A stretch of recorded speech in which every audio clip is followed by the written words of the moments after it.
إن الحمد لله نحمده ونستعينه ونستغفره ونعوذ بالله من شرور أنفسنا ومن سيئات أعمالنا من يهده الله فلا مضل له ومن يضلل فلا هادي له وأشهد أن لا إله إلا الله وحده لا شريك له وأشهد أن محمدا عبده ورسوله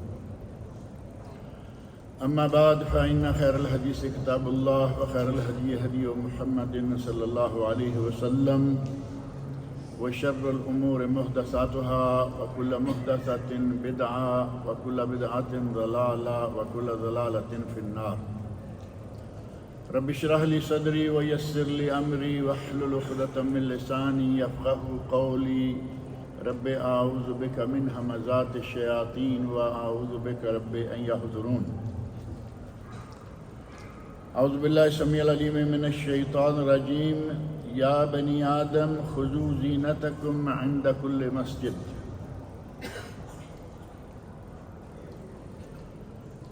اللہ رب العزت نے ہمیں اس دین کا ماننے والا بنایا ہے جس دین کی تعلیمات کے مقابلے میں دنیا کے کسی دوسرے دین، کسی نظام اور کسی بھی قسم کے طبقات سے، ہر چیز سے بہتر نظام اللہ رب العزت نے ہمیں دین اسلام میں دیا ہے۔ اس کی تعلیمات کا مقابلہ کوئی دوسرا دین، کوئی ازم، کوئی نظام نہیں کر سکتا۔ اسلام نے اپنے ماننے والوں کو نہ صرف یہ کہ وہ اپنی ظاہری نظافت اور صفائی کا خیال رکھیں، بلکہ اللہ رب العزت نے حکم فرمایا ہے کہ ظاہری اور باطن کی صفائی بھی رکھو اور ظاہر کی صفائی بھی رکھو۔ باطن کی صفائی، اپنے مسلمان بھائیوں کے خلاف دل میں نفرت پالنا منع، اپنے بھائیوں کی جاسوسی کرنا منع، اپنے بھائیوں کے خلاف بدظنی کرنا منع، اپنے بھائیوں کے برے برے نام لینا اور برے برے القاب دینا منع۔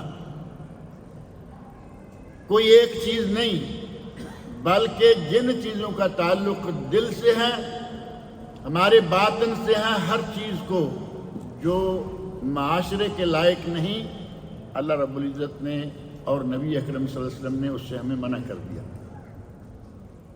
حسد یہ اندرونی بیماری ہے، باطنی بیماری ہے، ظاہر اس کا کچھ بھی نہیں، لیکن جیسے ہی کسی نے کسی کو کوئی اچھی چیز دیکھی، حسد، دل میں جلن پیدا ہوئی، اور یہ نہیں کہ اے اللہ اسے دی ہے مجھے بھی دے، جائز ہے۔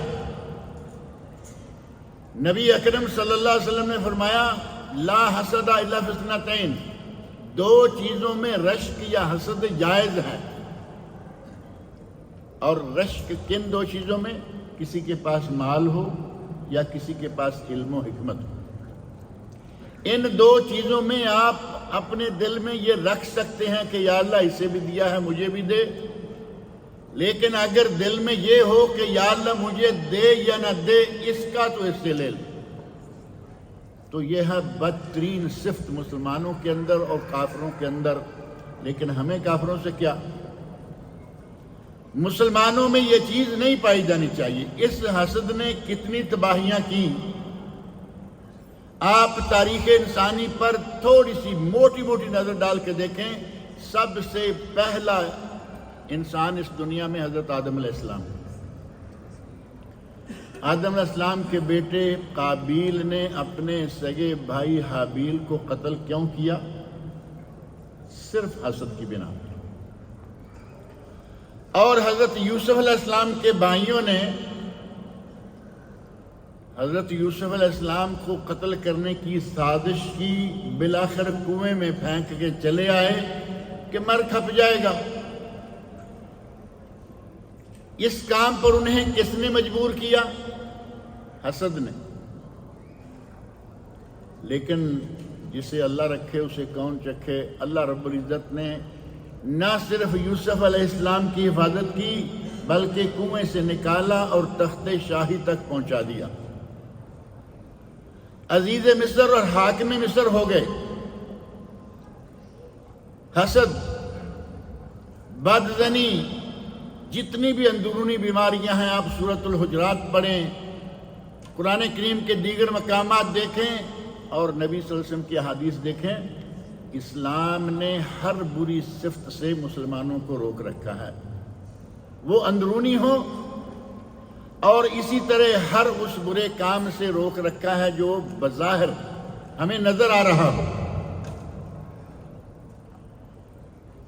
ہم جب اپنے باس سے ملنے کے لیے جاتے ہیں تو آپ نے عموماً دیکھا ہوگا کہ کیا ہوتا ہے، آفس میں میسج آیا یا جو لینڈ لائن ہوتی ہے اس سے کال آئی کہ میرے آفس میں آؤ، یہ باس کی کال ہے، یا پی این آیا کہ باس بلا رہے ہیں، اب وہیں فوری طور پر جس نے ٹائی پہنی ہوئی ہے وہ ٹائی کس رہا ہے، جو سماغ لیے ہوئے ہے اس کی کوشش ہے کہ موبائل میں مرر کھولوں اور اپنا یہ شماغ سیٹ کروں، اور ساری تیاری کر کے، اور جو جیب میں اس کی خوشبو ہے وہ اب پھر لگائے گا۔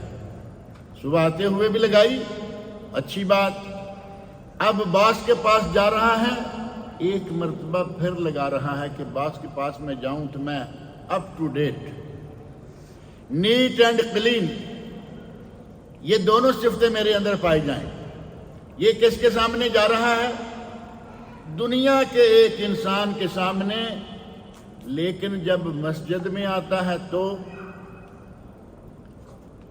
مسجد کس کی ہے؟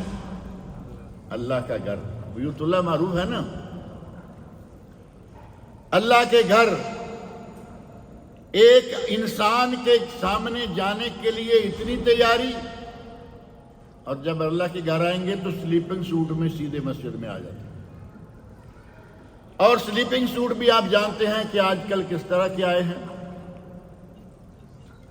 سلیپنگ سوٹ پہنا ہوا ہے، اس کو آگے سے دیکھ لو تب بھی ننگا اور پیچھے سے دیکھ لو تب بھی ننگا، کمپلیٹ پتہ چل رہا ہے کہ یہ کیا ہے۔ اور صرف مسجدوں میں نہیں، آج تو خیر حد ہی ہو گئی ہے، لوگ سیرگاہوں میں یہ سلیپنگ سوٹ، اور اس سے بڑھ کر ایک کپڑا نکل آیا ہے جس کو عرب لوگ برمودا کہتے ہیں، اور ہمارے یہاں پتہ نہیں اس کو نکر کہتے ہیں، شارٹ، یہ پہنے ہوئے مردوں کے درمیان سے عورتوں کے درمیان سے گزرتا چلا جا رہا ہے۔ پتہ نہیں کتنی ہمت ہے ان لوگوں میں، یہ کپڑا پہن کر اپنے گھر میں چلنے کو جی نہیں چاہتا کہ کوئی بیٹی دیکھ لے گی، بہن دیکھ لے گی، اور یہ ساری دنیا میں چلے پھر رہے ہیں۔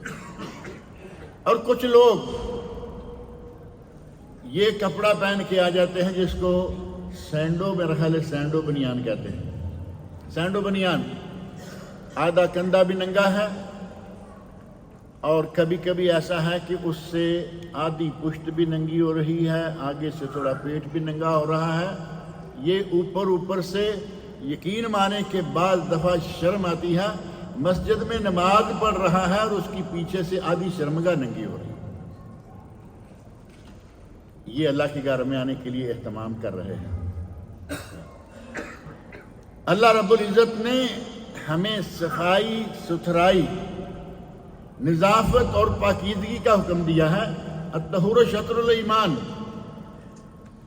اور یہ طہارت و صفائی اور مسجد میں آنے کے لیے زینت اختیار کرنا، ابھی جو میں نے آپ کے سامنے آیت پڑھی ہے سورۃ الاعراف کی، یا بنی آدم خذوا زینتکم عند کل مسجد، جب بھی مسجد میں آؤ تو زینت اختیار کر کے۔ اب یہ کبھی کبھی مسجد میں یہ چھوٹا سا پاجامہ پہن کے جو گھٹنوں سے شاید کوئی انچ آدھ نیچے ہو جاتا ہوگا، مسجد میں بھی آ جاتے ہیں، نماز بھی اسی کے ساتھ پڑھ رہے ہیں۔ یعنی حد ہو گئی۔ اللہ رب العزت نے مسجد میں آنے کے لیے زینت اختیار کر کے آنے کا حکم دیا، اور زینت اختیار کرنا کیا ہے؟ شیخ سعدی رحمۃ اللہ علیہ سعودی عرب کے بڑے مشہور و معروف مفسر ہیں، عالم ہیں، فقیہ ہیں، اور آج وہ دنیا بھر میں مشہور ہیں۔ ان کی کتابیں اردو میں، ان کی کتابیں عربی میں، ان کی کتابیں انگلش میں موجود ہیں، اور تو اور تفسیر سعدی کے نام سے 3 جلدوں میں اردو میں دارالسلام میں ان کی کتاب چھاپی ہے۔ اس آیت کی تفسیر ذکر کرتے ہوئے کہتے ہیں کہ یہاں خذوا زینتکم عند کل مسجد، زینت سے مراد پہلے نمبر پر یہ ہے کہ جب آپ مسجد میں جانے لگیں تو ساتر لباس پہنیں، ساتر لباس۔ اب جس سے پیچھے سے نوجوان کی آدھی شرمگاہ ننگی ہو رہی ہے وہ ساتر ہے، آدھا پیٹ ننگا ہو رہا ہے، کندھے ننگے ہو رہے ہیں، یہ ساتر لباس نہیں ہے۔ اور صرف اتنا ہی نہیں، ساتر ہو جتنا کم از کم شرمگاہ کو ڈھانپنا مرد کے لیے ضروری ہے وہ پورے کا پورا ڈھانپا ہوا ہو، اور اس پر اضافہ یہ کہ باقاعدہ خوشبو وغیرہ لگا کے آئے، مسجد میں آنے کے لیے خوشبو لگائے، یہ بھی زینت ہے۔ نبی اکرم صلی اللہ علیہ وسلم ارشاد فرماتے ہیں لولا اشق علی امتی، اور ایک روایت میں ہے علی الناس، اگر میں اپنی امت پر، اور دوسری روایت کے مطابق اگر میں لوگوں پر اسے باعث مشقت نہ سمجھتا لَأَمَرْتُهُمْ بِالسِّوَاكِ عِنْدَ كُلِّ صَلَاةٍ، تو میں ان کو حکم دے دیتا کہ ہر نماز کے ساتھ مسواک کریں۔ ہم یہ بڑا احسان کرتے ہیں کہ صبح اٹھے ایک مرتبہ برش کر لیا، اب اگر نماز پڑھیں گی 5 وقت کی نمازیں اب باقی گزر گئیں، اور انہیں مسواک کرنا دوبارہ، مسواک ہوتی نہیں ہمارے پاس۔ اب برش تو جیب میں لے کے پھر نہیں سکتا نا آدمی کہ برش اور پیسٹ لی ہوئی ہے جیب میں ڈالی ہوئی ہے، جہاں کہیں وضو کیا، جہاں کہیں نماز پڑھ لی ٹوتھ پیسٹ نہیں۔ مسواک ایک ایسی چیز ہے کہ آپ اپنی جیب میں رکھ سکتے ہیں۔ آپ نے دیکھا ہوگا مسجدوں میں، عرب لوگوں میں خاص طور پر جو بہت اچھی عادت ہے وہ یہ کہ نماز پڑھنے سے پہلے بھی وہ مسواک کر رہے ہوتے ہیں، مسجد میں آنے کے لیے راستے میں مسواک کر رہے۔ اور نبی صلی اللہ علیہ وسلم فرماتے ہیں مطہرۃ للفم، یہ مسواک انسان کے منہ کے لیے طہارت ہے، ومرضات للرب، اور رب کی رضامندی کا ذریعہ ہے۔ اب اندازہ کریں کہ اللہ کی رضا بھی حاصل ہو جائے اور منہ کی طہارت صفائی بھی ہو جائے، اور کیا چاہیے؟ صرف مسواک کے ساتھ مسواک کیجئے اور خوشبو لگائیے۔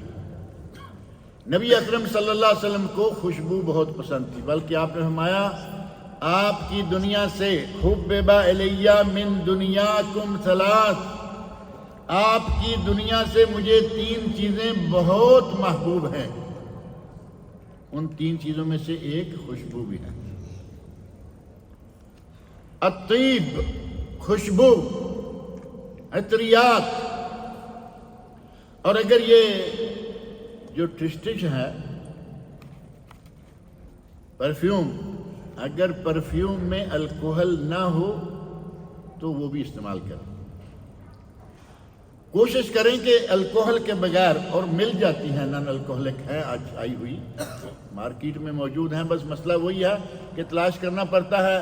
مارکیٹ میں بغیر خوشبو کے صابن، شیمپو، کریم اور چیزیں ایک کٹ کی شکل میں موجود ہیں۔ حج عمرہ کے لیے جاتے ہوئے ہم لکس لے کے جائیں گے، بھائی یہ اچھا ہوتا ہے، نرم ہے ہاتھوں کو، بھائی اس میں خوشبو ہے۔ آپ کی اگرچہ خوشبو لگانے کی نیت نہیں، لیکن اس میں خوشبو ہے، اور جب اس کا الٹرنیٹ موجود ہے تو پھر کیوں لکس ہی لینا ہے؟ لکس چاہیے، اور کیا کیا نام ہے صابن کے، جب بغیر خوشبو کے صابن موجود ہے حج و عمرہ کے لیے وہ استعمال کریں، اور جہاں خوشبو چاہیے وہ ہے مساجد میں آنے کے لیے، یا احرام باندھنے سے پہلے، احرام کی نیت میں داخل ہونے سے پہلے، مسجد میں آئیں، خوشبو استعمال کریں۔ نبی صلی اللہ علیہ وسلم کو جو 3 چیزیں پسند ہیں، الطیب، اور دوسری النساء، عورتیں یعنی اپنی بیویاں۔ عورتوں کا معنی خدا نے خواستہ یہ بالکل نہیں ہے کہ ساری دنیا کی عورتیں، نعوذ باللہ، نبی اکرم صلی اللہ علیہ وسلم ہے۔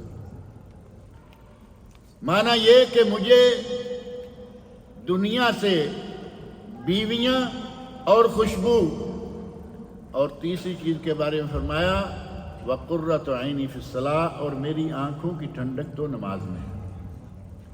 یہ 3 چیزیں اس حدیث میں ہیں۔ اور بخاری و مسلم کی ایک اور حدیث ہے جس میں نبی اکرم صلی اللہ علیہ وسلم ارشاد فرماتے ہیں کہ مجھے حلوہ پسند ہے۔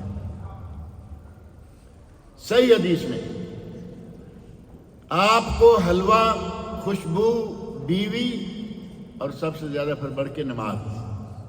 حلوہ نبی اکرم صلی اللہ علیہ وسلم کا پسندیدہ کھانا، اور آج ہمارے لیے وہ گالی بن چکا ہے۔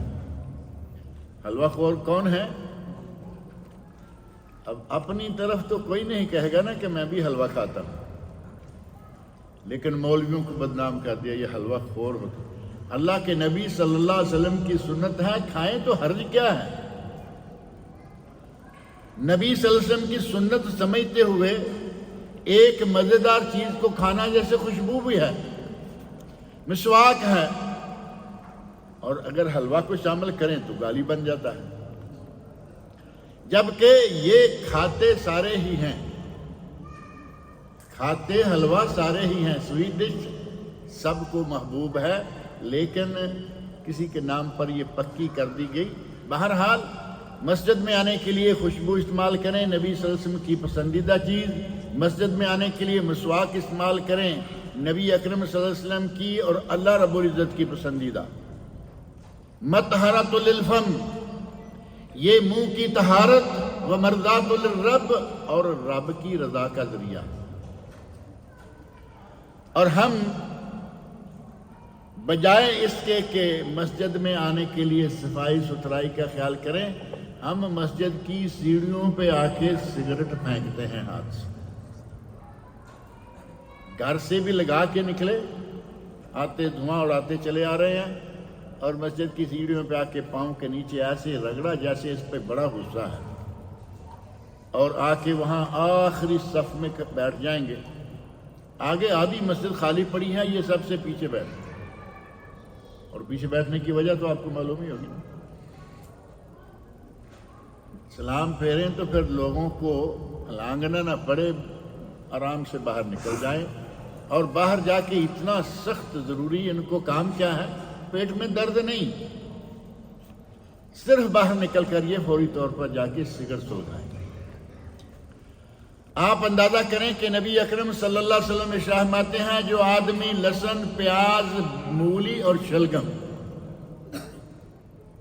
البصل والثوم والکراث، جو آدمی لہسن، پیاز اور مولی، اور تیسری چیز، چوتھی چیز شلگم، مولی، شلگم، کراث، جو یہ چیزیں کھائے، فَلْيَعْتَزِلْنَا او قَالَ فَلْيَعْتَزِلْ مَسْجِدْنَا، وہ ہم سے دور رہے، یا فرمایا کہ ہماری مسجد سے دور رہے۔ اور ایک دوسری حدیث میں نبی اکرم صلی اللہ علیہ وسلم کا ارشاد ہے جو آدمی مولی، پیاز وغیرہ کھائے وہ ہماری مسجد کے قریب بھی نہ آئے، فَلَا يَقْرَبَنَّ، وہ ہماری مسجد کے قریب بھی نہ آئے۔ اندازہ کریں، اب یہ بات تو آپ کے سامنے ہے کہ مولی حرام ہے؟ نہیں، پیاز حرام ہے، شلگم حرام ہے، اور لہسن، کوئی چیز حرام نہیں، لیکن فرمایا کہ جو یہ چیز کھائے اور سیدھا مسجد میں، ہماری مسجد کے قریب بھی نہ آئے، اندر آنا تو دور کی بات ہے، قریب بھی نہ آئے۔ اور ایک حدیث میں آپ نے اس کی وجہ بھی بیان فرمائی، ان الملائکۃ تتعذی مما یتعذی منہ الانسان، یا تتعذی منہ بنی آدم، فرشتوں کو بھی اس چیز سے اذیت پہنچتی ہے، فرشتوں کو بھی اس چیز سے اذیت پہنچتی ہے جس سے انسان کو اذیت پہنچتی ہے۔ اب کیا پیاز کھا کے آنے والے کے قریب ہو کے بیٹھیں گے؟ آپ کوشش کریں گے تھوڑا دور رہیں۔ میرا خیال ہے کہ پیاز کھا کے آنے والا تو بیوی کے قریب ہونے کی بھی ضرورت نہیں کرتا کہ خامخواہ کہیں مجھے دھکا نہ لگ جائے۔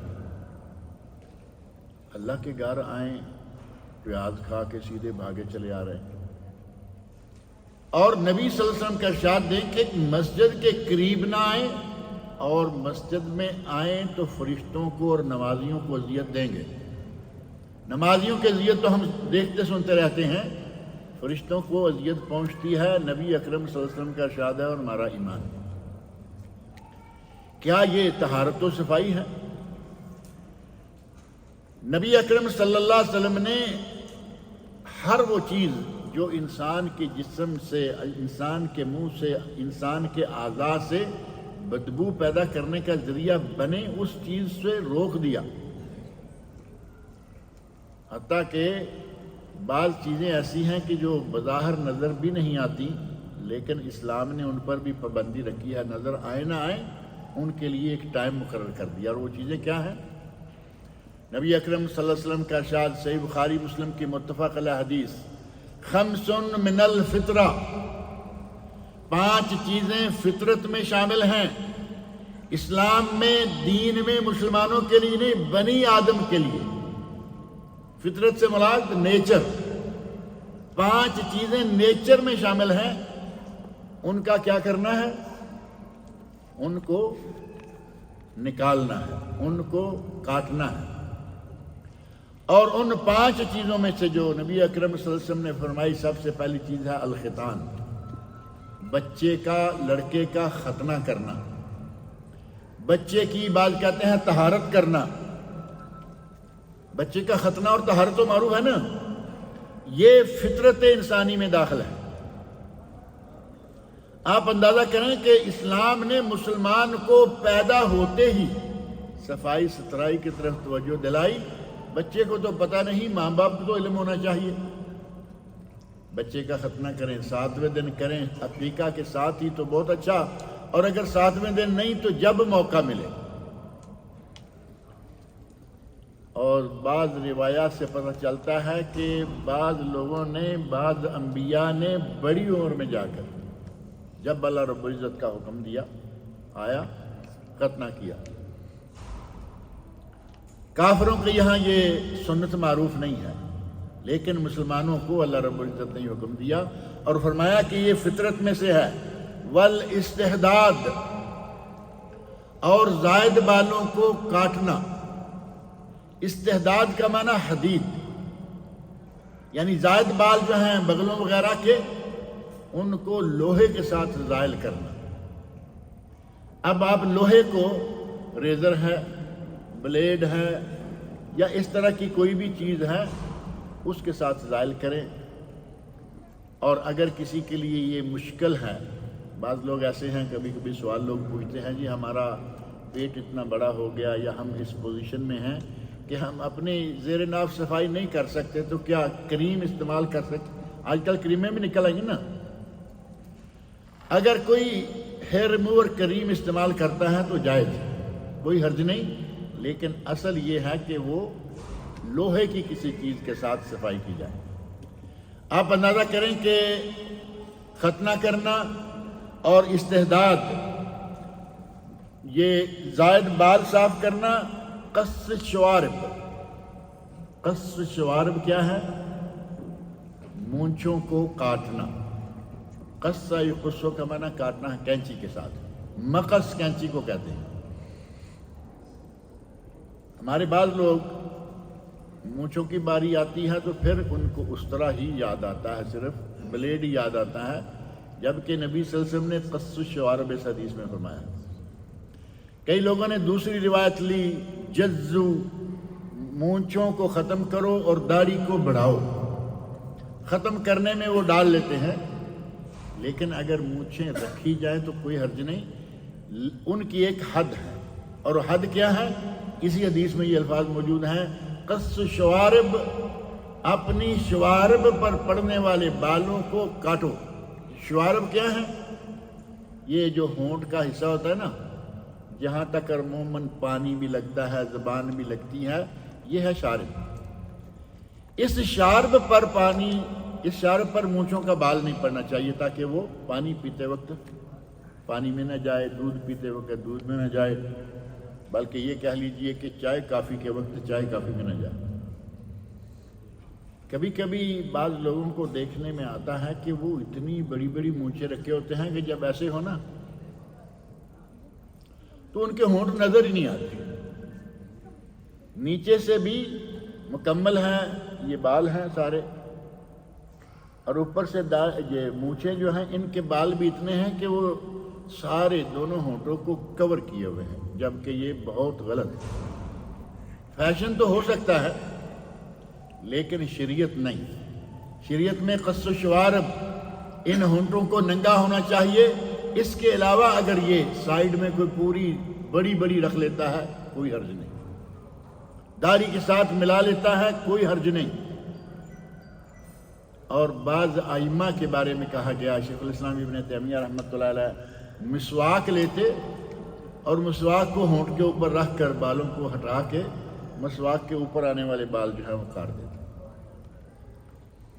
یہ بہت بڑے بڑے ائمہ اور کبار علماء کا عمل ہے، اور ہمارے بعض اساتذہ رحمۃ اللہ علیہم انہوں نے اس بات کو ناپسند کیا کہ آدمی مونچھوں کو موچنے سے کیا کہتے ہیں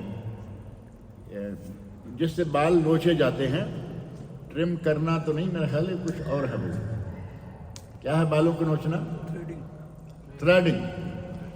مونچھوں کی تھریڈنگ کر دیتے ہیں، اس کو بعض اہل علم نے ناپسند کیا، کہا کہ داڑھی بڑھاؤ اور مونچھوں کو کاٹو، قص و شوارب۔ وَنَتْفُ الْإِبِطِ یا نتف الآباد، تیسری چیز ہے بغلوں کو نوچنا۔ اصل یہ ہے کہ بغلوں کو نوچا جائے، لیکن اگر نوچنے میں آدمی تکلیف محسوس کرتا ہے تو ٹھیک ہے، ریزر اس کے لیے استعمال کر لے، بلیڈ استعمال کر لے۔ وَقَلْمُ الْأَظَافِرِ، ناخن کاٹنا، ناخن تراشنا۔ اب دیکھیں یہ 5 چیزیں، خمس من الفطرہ، اور ایک دوسری حدیث میں ہے 10 من الفطرہ، 10 چیزیں فطرت میں ہیں، اور بعض دیگر احادیث کو ملایا جائے تو 15 چیزیں فطرت میں ہیں۔ اگر آپ ساروں کی تفصیل سنیں گے تو لگتا ہے کہ اسلام انسان کو ہر وقت ہر حال میں کپڑوں کے باہر سے بھی اور کپڑوں کے اندر سے بھی پاک صاف رکھنا چاہتا ہے۔ اگر آدمی بغلوں کو صاف نہ کرے تو بدبو آئے گی۔ اللہ رب العزت نے جہاں جہاں بالوں کو رکھنے کا حکم دیا رکھیں، سر میں بال رکھنے کی گنجائش ہے، یہ بھویں رکھنے کی گنجائش ہے، مونچھیں ایک حد تک رکھنے کی گنجائش ہے، داڑھی بڑھانا واجب ہے۔ یہ تو ذرا تکلیف دہ مسئلہ ہے، لیکن کیا کریں، نبی صلی اللہ علیہ وسلم نے فرمایا اوفوا اللحیٰ، داڑیاں بڑھاؤ، وقصوا الشوارب، اور مونچھیں کٹواؤ۔ داڑیاں بڑھاؤ، مونچھیں کٹواؤ، ہم نے الٹا کر دیا، داڑیاں منڈواؤ اور مونچھیں بڑھاؤ۔ اللہ تعالیٰ مسلمانوں کو ہدایت دے۔ اور پھر نبی اکرم صلی اللہ علیہ وسلم نے، صحیح مسلم میں حدیث ہے، ان انس رضی اللہ عنہ کہتے ہیں وقت لنا رسول اللہ صلی اللہ علیہ وسلم اللہ نترک ذالک اکثر من 40 لیلہ، یہ مونچھوں کے بال کاٹنا، بغلوں کے بال نکالنا، نوچنا، ناخنوں کو تراشنا اور زیر ناف بال صاف کرنا، یہ ہم 40 دن سے زیادہ نہ رہنے دیں۔ یعنی ایک حد مقرر کر دی کہ 40 دن سے زیادہ نہ رہیں۔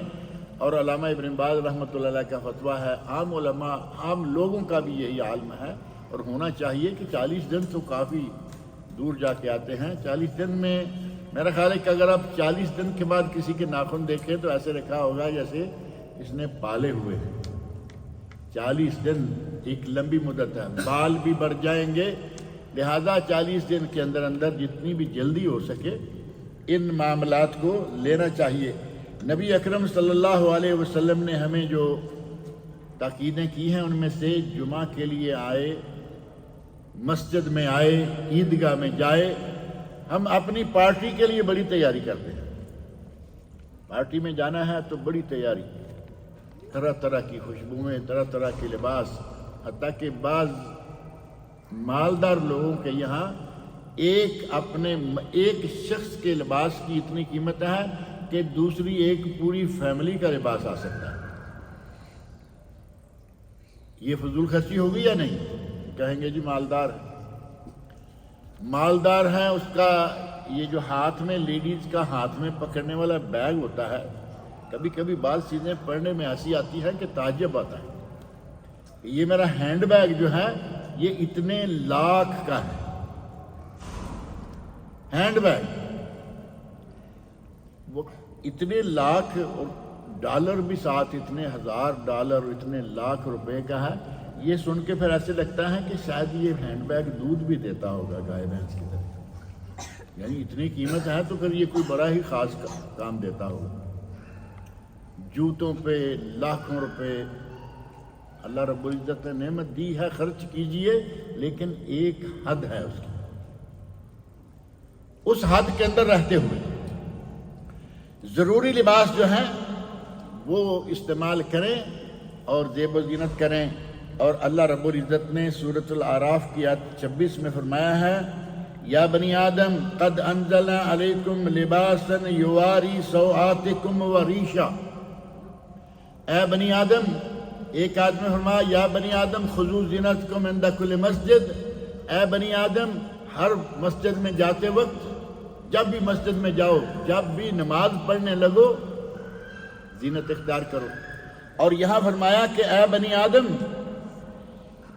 قد انزلنا علیکم لباسا، ہم نے آپ کے لیے لباس نازل کیا۔ اب ظاہر ہے کہ اللہ رب العزت کی دین ہے نا، زمین سے اگتی ہے کپاس، یا آج کل تو کپاس کے علاوہ بڑے کچھ کا لباس بن رہا ہے، لیکن اللہ رب العزت کی قدرت سے ہی سارا کچھ ہوتا ہے۔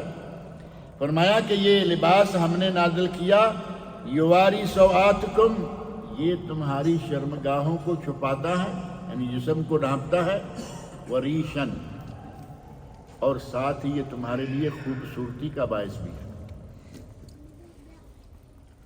آدمی، آپ ایمان سے کہیے کہ اچھا لباس مناسب پہنا ہوا ہو، وہ آدمی خوبصورت لگے گا یا ننگا آدمی؟ یہ افریقہ میں آج تک بھی کبھی کبھی افریقی جنگلات کے لوگوں کو دکھائیں گے ننگے اور گندے، اور کچھ پیر بھی دیکھے گئے ننگے اور گندے۔ اللہ تعالیٰ ان پیروں کو ہدایت دے، مسلمانوں کو گمراہ کر رہے ہیں اور خود دنیا کی تمام نعمتوں سے محروم ہیں۔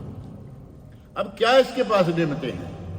اس کو لا کے سونے کا نوالا بھی کھلاؤ، اس کی قسمت میں لباس نہیں ہے جو اللہ رب العزت نے نعمت کے طور پر اتارا ہے۔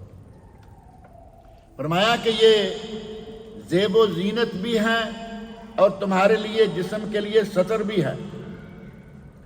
اور نبی اکرم صلی اللہ علیہ وسلم فرماتے ہیں کہ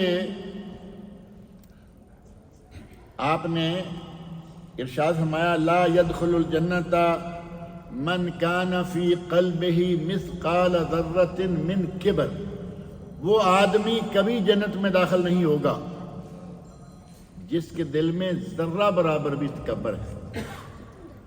اب آدمی سمجھتا ہے کہ شاید اچھا لباس پہننا، اچھا جوتا پہننا، اچھی گاڑی استعمال کرنا، شاید یہ تکبر ہے۔ ظاہر ہے کہ بازار لگتا ہے نا۔ صحابی نے فوراً یہ سوال کر دیا۔ صحابی کہتے ہیں، ان الرجل يحب ان يكون ثوبه ونالہ حسنا، ثوبہ حسنا ونالہ حسنا، اس کے کپڑے اچھے ہوں، خوبصورت ہوں، اس کا جوتا اچھا ہو، خوبصورت ہو، تو کیا یہ تکبر ہے؟ نبی اکرم صلی اللہ علیہ وسلم فرمایا نہیں، یہ تکبر نہیں ہے، بلکہ ان اللہ جمیل و یحب الجمال، اللہ تو خود خوبصورت ہے، صاحب جمال و جلال ہے اور اسے جمال پسند ہے۔ بعض پٹڑی سے اترے ہوئے لوگ مسلمان کہلاتے ہیں لیکن اسلامی پٹڑی سے اتر چکے ہیں، وہ ان کلمات کا انتہائی عجیب ترجمہ کریں گے۔ ان اللہ جمیل، اللہ جمیل ہے، خوبصورت ہے، وَيُحِبُّ الجمال، اللہ کو جمال پسند ہے، اور ساتھ ہی اپنی طرف سے یہ لقمہ دے دیا کہ خوبصورت عورتوں کو دیکھنا، یحب الجمال میں کہ خوبصورت عورتوں کو دیکھنا کوئی منع نہیں۔ شیطان جب کسی کے دماغ میں بیٹھ جائے تو وہ اسی طرح کے ترجمے سکھلاتا ہے۔ اللہ رب العزت جمیل ہے، صاحب جمال اور جلال ہے، اور اسے جمیل آدمی پسند ہے۔ یعنی مسلمان مسجد میں آئے، گندے لباس میں آ جائے، منہ سے بدبو آ رہی ہے، جسم سے بدبو آ رہی ہے، اسلام میں یہ بات پسندیدہ نہیں ہے۔ نبی صلی اللہ علیہ وسلم یہ بتانا چاہ رہے ہیں، الکبر بطر الحق۔ آپ نے پھر بتا دیا کہ تکبر کیا ہے، الکبر بطر الحق وغمط الناس، حق کو ٹھکرانا، حق کو چھوڑنا، حق سے بھاگنا، وغمط الناس، اور لوگوں کو حقیر سمجھنا، یہ ہے تکبر۔ اگر کوئی آدمی لوگوں کو حقیر سمجھے اور حق کو قبول نہ کرے تو وہ آدمی متکبر ہے۔ اور جہاں تک تعلق ہے لباس کے بارے میں، ایک بات بنیادی یہ بھی ذہن میں رکھیں کہ ہر چیز میں اصل حلت ہے۔ اصل یہ ہے کہ ہر چیز حلال ہے۔ کوئی بھی لباس آپ پہنتے ہیں اصلاً حلال ہے۔ اب دلیل کے ساتھ اگر کوئی چیز حرام ہے تو اس کو نکال دیں۔ آپ اندازہ کریں، اور کبھی آپ شاید سوچتے بھی ہوں گے کہ حرام چیزیں تو گنی چنی ہیں، قرآن کریم میں چند چیزوں کا ذکر کیا گیا کہ یہ حرام ہے، اور حدیث شریف میں چند چیزوں کا ذکر کیا گیا کہ یہ حرام ہے، باقی ساری کی ساری دنیا کی چیزیں جو ہیں وہ حلال ہیں، جائز ہیں۔ اگر دلیل کسی چیز کو حرام قرار دے تو اسے حرام کہیں گے، اور اگر دلیل حرام قرار نہیں دے تو وہ چیز حلال ہے۔ لباس کے بارے میں مسلمانوں کو اللہ رب العزت نے کوئی ایسا ٹائٹ نہیں کیا کہ اس طرح کا، اس ڈیزائن کا۔ عربوں کا لباس آپ کو جانتے ہی ہیں نا، وہ ہمارے یہاں نہیں ہے، کوئی حرج نہیں۔ اسی طرح پہلے عربوں کا لباس جو آج احرام ہے وہ ہوتا تھا چادر، کسی کے پاس ایک، کسی کے پاس دو، قمیض آ گئی پہنی گئی، کوئی منع نہیں۔ اگر کوئی اس میں قباحت نہ ہو تو کسی بھی قسم کا لباس پہنا جا سکتا ہے، لیکن اگر قباحت آ گئی تو پھر اس کو چھوڑنا ہوگا۔ اب قباحتیں لباس میں کیا کیا ہیں وہ بھی ذہن میں رکھ لیں۔ نبی اکرم صلی اللہ علیہ وسلم ارشاد فرماتے ہیں کہ کسی مسلمان مرد کے لیے ریشم کا کپڑا پہننا اور سونا پہننا جائز نہیں ہے۔ قباحت آ گئی نا، ریشم جو ہے وہ مسلمان مردوں کے لیے نہیں ہے، اور سونا مردوں کے لیے نہیں، یہ دونوں چیزیں جو ہیں وہ عورتوں کے لیے ہیں۔ حضرت علی بن ابی طالب رضی اللہ عنہ بیان فرماتے ہیں، اخذ نبی اللہ صلی اللہ علیہ وسلم حریرا فجعلہ فی یمینہ، نبی صلی اللہ علیہ وسلم نے ایک ٹکڑا ریشم کا اپنے دائیں ہاتھ میں لیا، اور وَأَخَذَ ذَهَبًا فَجَعَلَهُ فِي شِمَالِهِ، سونے کا ایک ٹکڑا بائیں ہاتھ میں لیا، ایسے دونوں چیزیں پکڑ کے جیسے اپنے صحابہ کو آپ دکھا رہے ہیں، اور ساتھ فرماتے ہیں اِنَّ هَذَيْنِ حَرَامٌ عَلَى ذُكُورِ أُمَّتِي، میری امت کے مردوں پر یہ دونوں چیزیں حرام ہیں۔ ریشم حرام ہے اور سونا حرام ہے۔ ریشم تو خالص ریشم میرا خیال ہے کوئی پہنتا بھی شاید نہیں ہے، کئی لوگ ایسے ہیں جن کے یہاں لگتا ہے کہ یہ ریشم کا لباس پہنے ہوئے ہیں، وہی انداز، حتیٰ کہ اس کپڑے کا انداز، بلکہ میں سمجھتا ہوں کہ شاید کپڑا ہی وہ عورتوں والا خریدتے ہیں اور پہنتے ہیں۔ ان کو چھوڑ کر عموماً کپڑا جو ہے وہ ریشم کا نہیں ہوتا، لیکن سونے کا جو استعمال ہے وہ مردوں میں بڑھتا جا رہا ہے۔ شروع میں تو یہی معروف تھا نا کہ سونا عورتوں کے لیے ہے، اب آپ دیکھیں گے کہ مرد ہے اور اس کے گلے میں سونے کی چین ہے، مرد ہے اس نے انگوٹھی سونے کی پہن رکھی ہے، اور مرد ہو کر پتہ نہیں کیا بات ہے کہ اپنے آپ کو عورت ظاہر کرنے کا شوق کہاں سے آ گیا ہے آج کل۔ مرد ہو کر شوق صرف ظاہر کرنے کا نہیں، اب تو میرا خیال ہے کہ بہت بڑا پرابلم بن گیا ہے۔ مرد باقاعدہ عورتیں بن رہے ہیں، یا کم از کم اپنے آپ کو قانونی طور پر عورت شمار کرنا چاہتے ہیں۔ عورتیں ہیں وہ مرد بن رہی ہے اور اپنے آپ کو قانوناً مرد شمار کرنا چاہتی ہیں۔ انتہائی گراوٹ تک لوگ پہنچ چکے ہیں۔ نبی اکرم صلی اللہ علیہ وسلم نے حرام قرار دیا مردوں کے لیے سونا بھی اور ریشم بھی، اور مرد استعمال کر رہے ہیں، آج کل یہ عام ہے۔ نبی اکرم صلی اللہ علیہ وسلم نے اس سے منع فرمایا ہے۔ سنن ابو داود، نسائی اور مسند امام احمد میں صحیح سند سے یہ بات ثابت ہے۔ اور حضرت حذیفہ رضی اللہ عنہ جو فارس ایران میں مدائن کے خلیفہ تھے حضرت عمر فاروق رضی اللہ عنہ کی طرف سے، جیسے سونا استعمال کرنا مردوں کے لیے جائز نہیں ہے، اسی طرح سونے اور چاندی کے برتن استعمال کرنا مردوں اور عورتوں دونوں کے لیے جائز نہیں ہے۔ نبی اکرم صلی اللہ علیہ وسلم نے اس سے منع فرمایا۔ حضرت حذیفہ رضی اللہ عنہ نے پانی طلب کیا تو ایک دہقان فارسی کا لفظ ہے اور یہ عربی میں بھی استعمال ہوا۔ ایک دہقان جو گاؤں کا بڑا سمجھ لیں، زمینداروں کا گاؤں کا بڑا آدمی دہقان، وہ پانی لایا، لیکن پانی کیسے لایا؟ بقدح فضہ، چاندی کے پیالے میں۔ سونے کا پیالہ نہیں تھا، چاندی کا پیالہ۔ پانی لا کے دیا، انہوں نے پانی قدح یا پیالے سمیت اس کو دور پھینک دیا اور کہا کہ میں یہ کیوں پھینک رہا ہوں؟ یعنی یہ نہیں ہے کہ مجھے کوئی غصہ ہے، مجھے کوئی ایسی چیز ہے، مجھے اس میں سے کوئی خطرناک چیز نظر آئی ہے، ایسا نہیں، بلکہ کہتے ہیں اپنے سامنے لوگوں کو مخاطب کرتے ہوئے کہتے ہیں ان نبی صلی اللہ علیہ وسلم نہانا عن الحریر والدیباج، ہمیں نبی صلی اللہ علیہ وسلم نے چاندی، حریر، ریشم اور دیباج، جس کو دیبا بھی کہتے ہیں، دیبا اور دیباج یہ دونوں ایک ہی ملتی جلتی قریب کی قسمیں ہیں۔ فرمایا کہ ان دونوں کپڑوں کا لباس بنا کر پہننے سے منع کیا۔ وَالشُّرْبُ فِي آنِيَةِ الذَّهَبِ وَالْفِضَّةِ، سونے اور چاندی کے برتنوں میں کھانے اور پینے سے بھی نبی صلی اللہ علیہ وسلم نے منع فرمایا۔ وقال، اور فرمایا ہن لہم فی الدنیا، یہ کافروں کے لیے دنیا میں ہیں، ریشم اور سونا کافروں کے لیے دنیا میں ہے، وَهِيَ لَكُمْ فِي الْآخِرَةِ، اور تمہارے لیے یہ آخرت میں ہوں گے۔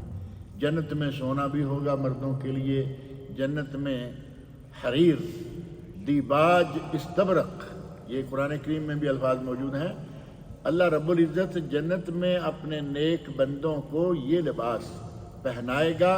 ان برتنوں میں کھانے ہوں گے، بلکہ ان کے گھر بھی سونے اور چاندی کے بنے ہوں گے، ایک اینٹ سونے کی، ایک اینٹ چاندی کی، اور مسک کا گارا، یہ اہل جنت کے مکانات ہوں گے۔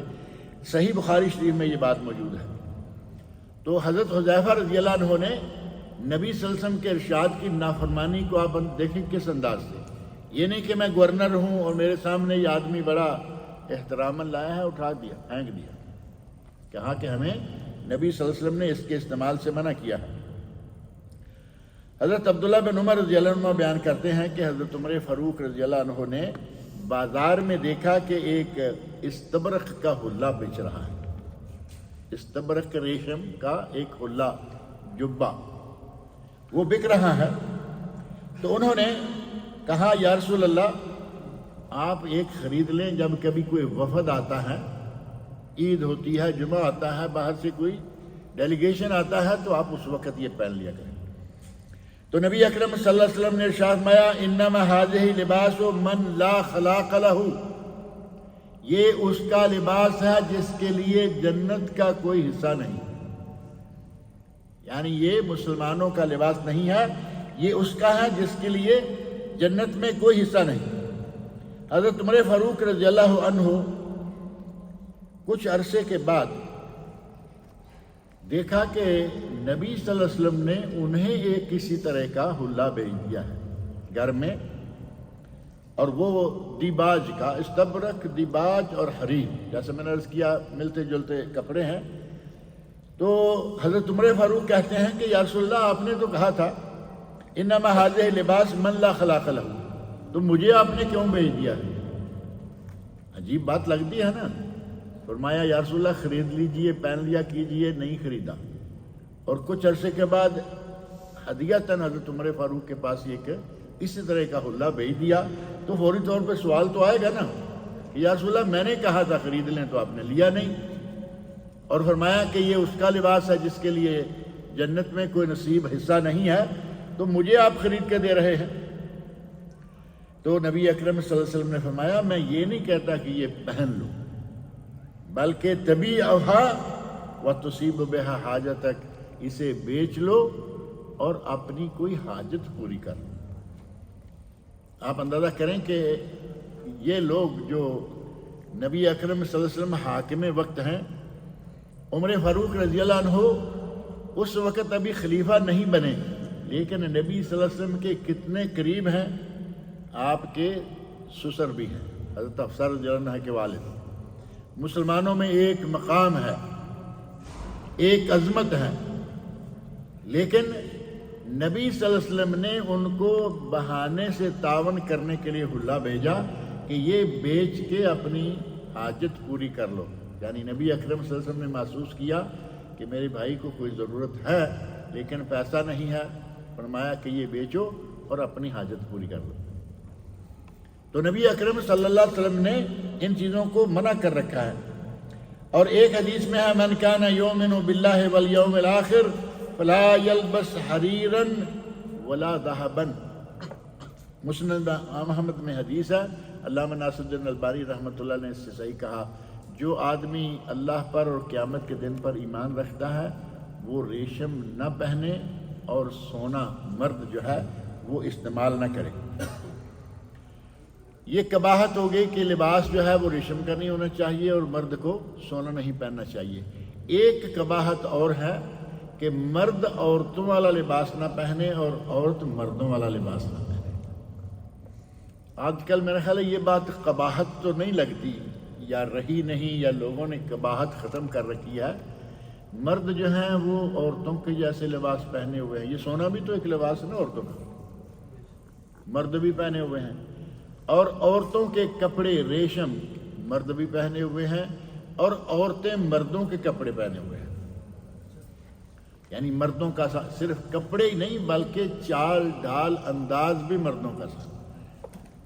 اور جیسے میں نے پہلے ذکر کیا کہ اب تو قانون کچھ جگہوں بن گیا، کچھ جگہ بنایا جا رہا ہے کہ میں عورت ہوں، مرد کہہ رہا میں عورت ہوں، عورت کہہ رہی ہے میں مرد ہوں، اور مجھے یہ باقاعدہ قانونی ڈگری چاہیے۔ نبی اکرم صلی اللہ علیہ وسلم نے اسے کبیرہ گناہ قرار دیا کہ مرد عورت کی مشابہت اختیار کرے، عورت مرد کی مشابہت اختیار کرے۔ حضرت صحابی کہتے ہیں لعن رسول اللہ صلی اللہ علیہ وسلم المتشبہین من الرجال بالنساء، مردوں میں سے عورتوں کی مشابہت اختیار کرنے والے پر نبی صلی اللہ علیہ وسلم نے لعنت فرمائی، والمتشبہات من النساء بالرجال، اور عورتوں میں سے مردوں کی مشابہت کرنے والی عورتوں پر نبی صلی اللہ علیہ وسلم نے لعنت فرمائی۔ یہ حضرت ابن عباس رضی اللہ عنہما کا ارشاد، نبی اکرم صلی اللہ علیہ وسلم کے عورتوں مردوں دونوں پر لعنت فرمانے کے بارے میں صحیح بخاری شریف میں یہ بات موجود ہے۔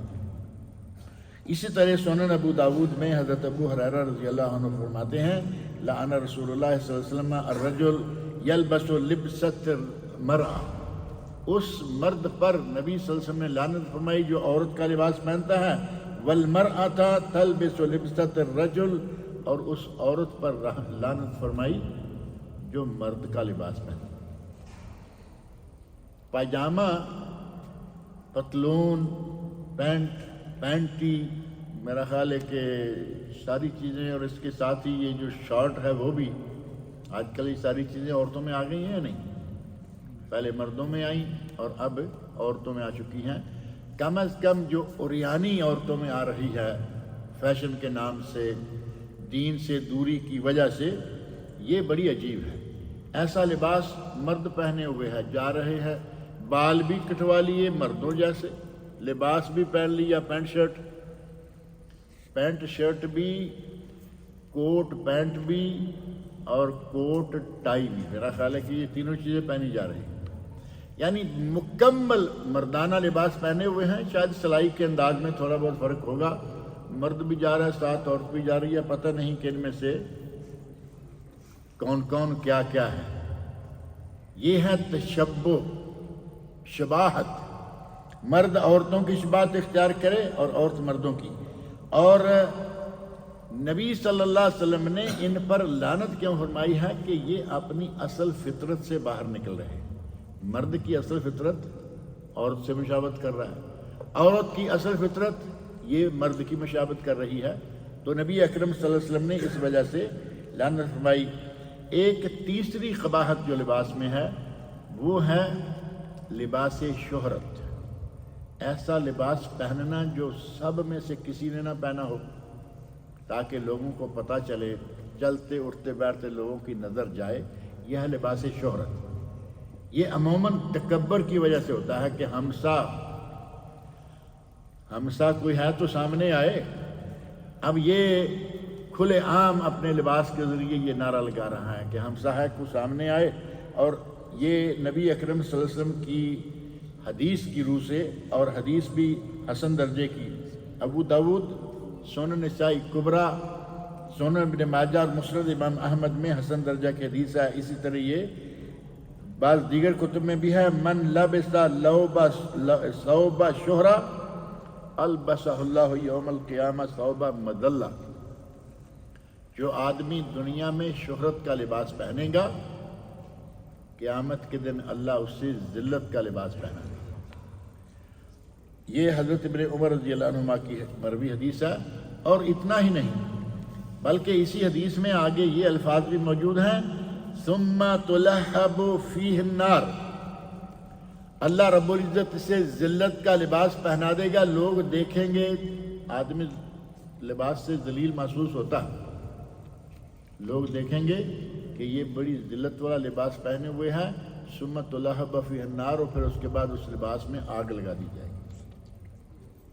یہ ہے لباس شہرت۔ ایسے جو اپنے آپ کو اشتہار بناتے ہیں، اپنے آپ کو ایسا لباس پہن کے نکلتے ہیں، لوگ سمجھیں کہ یہ بڑا اسپیشل، یہ منع ہے۔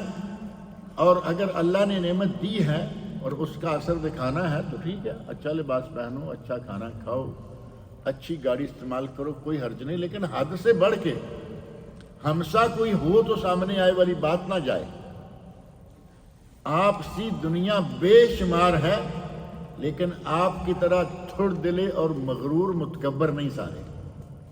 لوگوں کے پاس ہو سکتا ہے کہ اس سے بھی زیادہ پیسہ ہو، لیکن انہیں معلوم ہے۔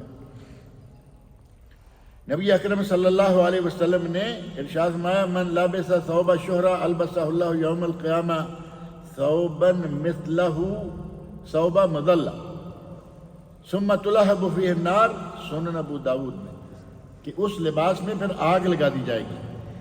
اور لباس کی قباحتوں میں سے ایک قباحت یہ ہے کہ آدمی لباس پاجامہ ہے، پتلون ہے، تہبند ہے، دھوتی ہے، لاچا ہے، سارے نام ہیں نا نیچے والے لباس کے، ان میں سے کوئی بھی کپڑا ٹخنوں سے نیچے نہیں جانا چاہیے۔ مردوں کے لیے کوئی بھی کپڑا ٹخنوں سے نیچے نہ جائے، اور عورتوں کا کپڑا ایسا ہونا چاہیے کہ ان کے پاؤں بھی ننگے نہ ہوں۔ اب اس معاملے میں بھی ہم بالکل عکس جا چکے ہیں۔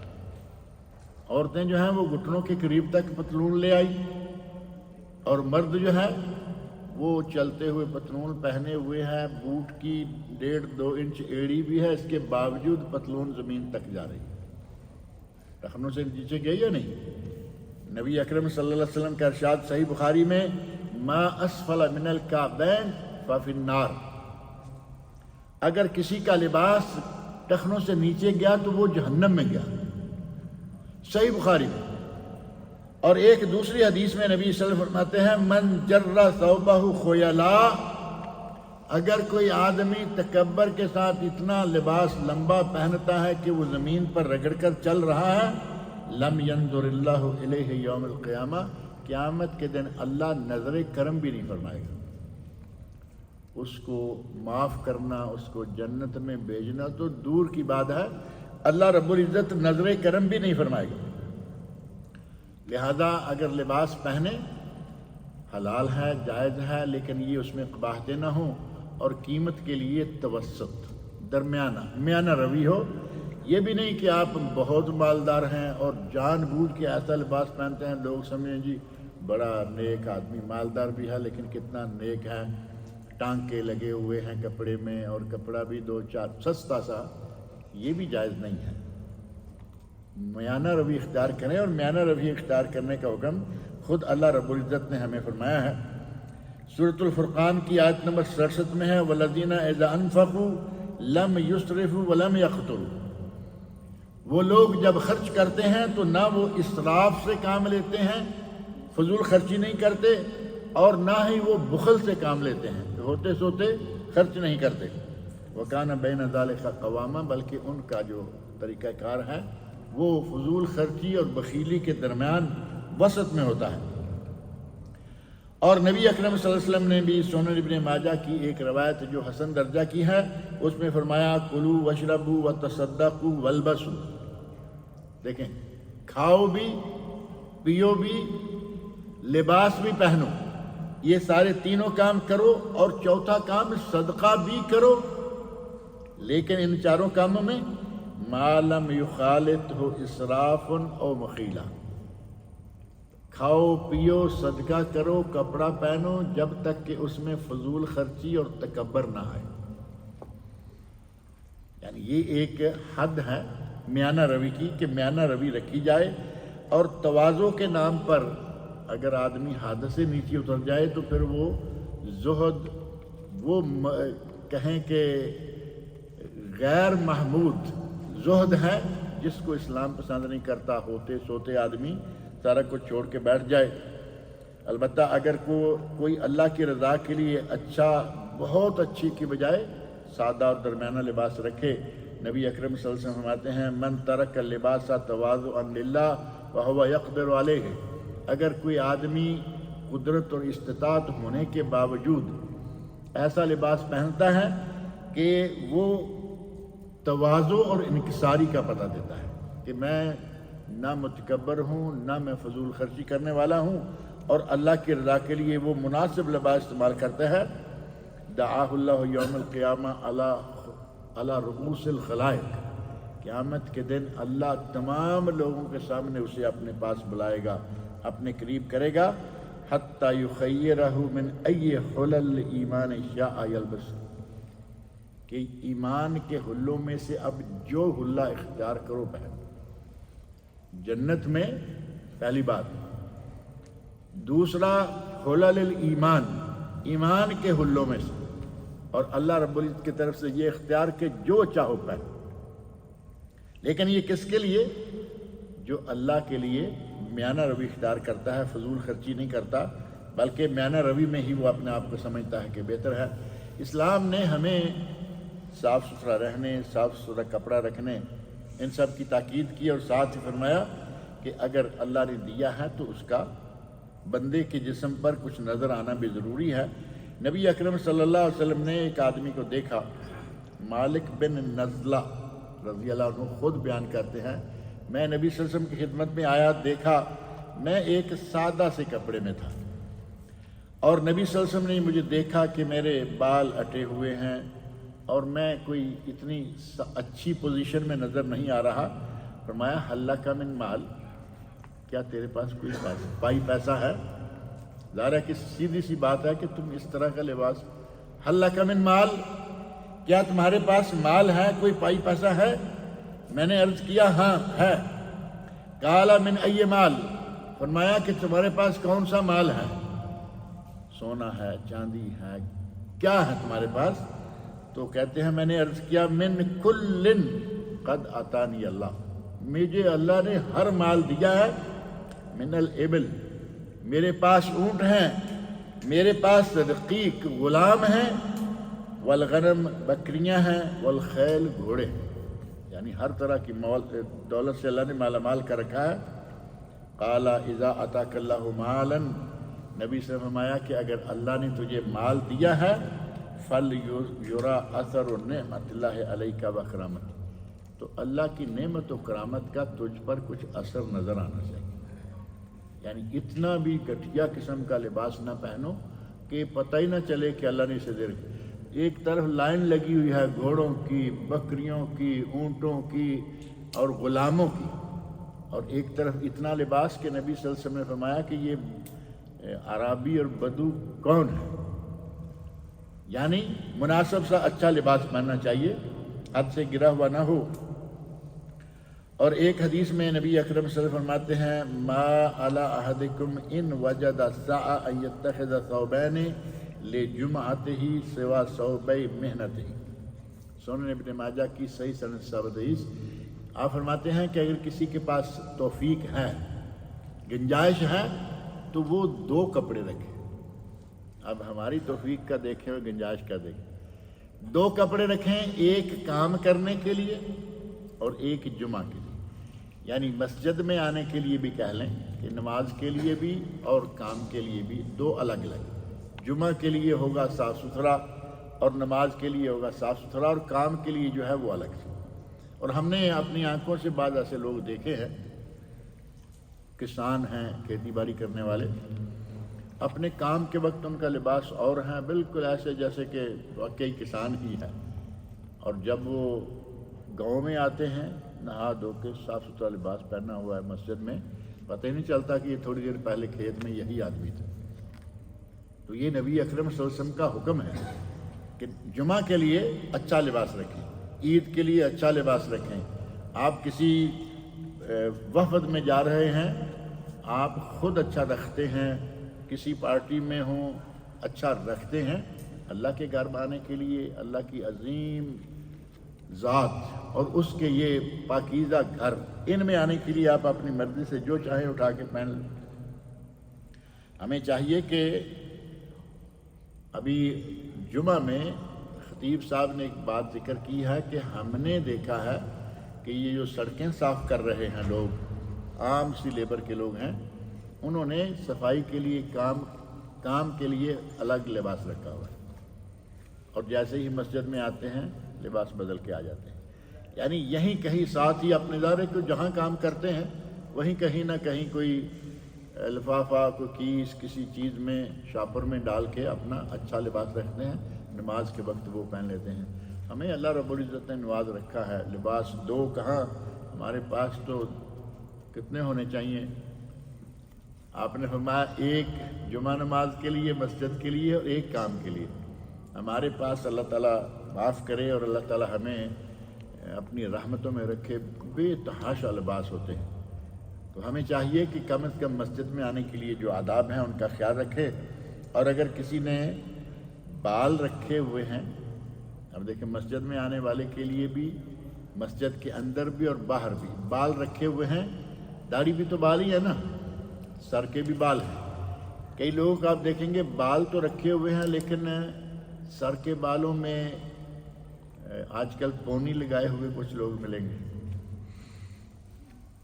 ہمارے ایک بھائی نے یہاں لگا رکھی تھی کچھ عرصہ پہلے، الحمدللہ انہیں کہا تو انہوں نے پونی ختم کر دی۔ ابھی بعض لوگ ایسے دیکھنے میں آتے ہیں، بہت غلط بات ہے، عورتوں کا سا بالکل انداز بنا لیا، پیچھے چوٹی بنا لی، اور کچھ لوگ ہیں وہ بالوں کو کچھ اس انداز سے پتہ نہیں وہ کرلنگ خود کرواتے ہیں یا ہو چکی ہوتی ہے، وہ ایسے لگتا ہے کہ جیسے کوئی جھاڑی ہے، یہ یعنی بال نہیں ہے۔ کبھی کبھی کسی نہ کسی نمازی بھی ہیں، اتفاق یہ ہے کہ نمازی بھی ہیں، مسجد میں نظر آتے ہیں، ہم نے خود دیکھے ہیں، عجیب قسم کے بال، پورا گندا۔ اور کئی لوگ ہیں داڑھی رکھی ہوئی ہے، سنت رسول ہے، پرواہ نہیں اس میں کیا کیا بنا ہوا ہے، کیسے کیسے وہ بال اٹے پٹے ہیں، ادھر ادھر گئے ہوئے ہیں، ایسے منہ دھویا اور چل رہے ہیں۔ اپنی داڑھی کو سنت سمجھ کر رکھا ہے تو داڑھی کا احترام کریں، داڑھی کو صاف رکھا کریں، دھو کے رکھیں، کنگا کر کے رکھیں۔ برش کنگا یہ تو سر کو مارتے ہیں، داڑھی کو ماریں۔ نبی اکرم صلی اللہ علیہ وسلم نے ان چیزوں کا، آپ کا ارشاد ہے من کان لہ شعر، جس نے بال رکھے ہو فلیکرم شعرہ، وہ اپنے بالوں کی عزت کرے، اکرام کرے۔ عزت اکرام کیا ہوگا؟ اسے سلوٹ مارے گا۔ سلوٹ تو فوجیوں والا جو ہے بالوں کو تو نہیں مار سکتا نا۔ اکرام، بالوں کا اکرام یہ ہے کہ اسے دھو کے رکھے، صابن سے دو، شیمپو میسر ہے شیمپو لگائیے، اور کنگا کیجیے، صفائی رکھیے۔ اور کئی لوگ جو ہیں وہ بال بڑے خشک ہوتے ہیں، کوئی کریم یا کوئی تیل وغیرہ بھی استعمال کرتے ہیں، وہ بھی کیجیے، کوئی بھی شکل ہو، لیکن بالوں کو صاف ستھرا رکھنا چاہیے۔ حضرت جابر بن عبداللہ رضی اللہ عنہ فرماتے ہیں اتانا رسول اللہ صلی اللہ علیہ وسلم، نبی صلی اللہ علیہ وسلم ہمارے پاس تشریف لائے، فرآ رجلا، آپ نے ایک ایسے آدمی کو دیکھا، شعثن قد تفرق شعرہ، وہ اس کے بال الجھے ہوئے تھے، الجھے ہوئے جیسے میں نے بتایا نا، عجیب و غریب قسم کے الجھے ہوئے بال تھے، اسے دیکھا، اور ساتھ ہی وہ گندے بھی تھے، الجھے ہوئے بھی تھے، گندے ہوئے بھی تھے، پتہ نہیں کتنے دنوں سے دھوئے نہیں تھے۔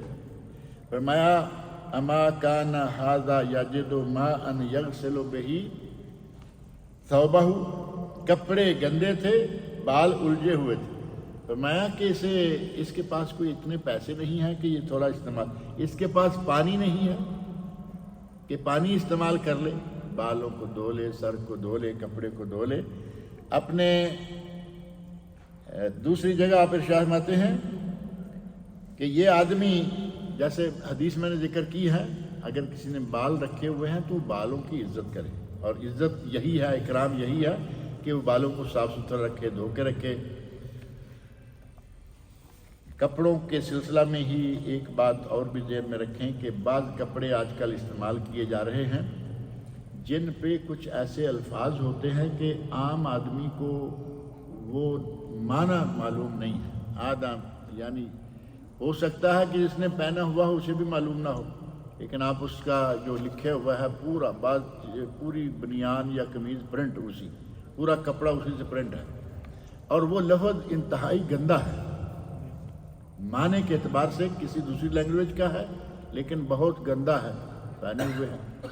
خریدتے وقت یہ خیال رکھیں کہ اس پہ کوئی جاندار کسی کا فوٹو نہ ہو، یہ بھی آج ایک بہت بڑا پرابلم بنا ہوا ہے، جاندار کا فوٹو نہ ہو، اور دوسرا یہ کہ وہ کسی اس قسم کے لفظ والا نہ ہو۔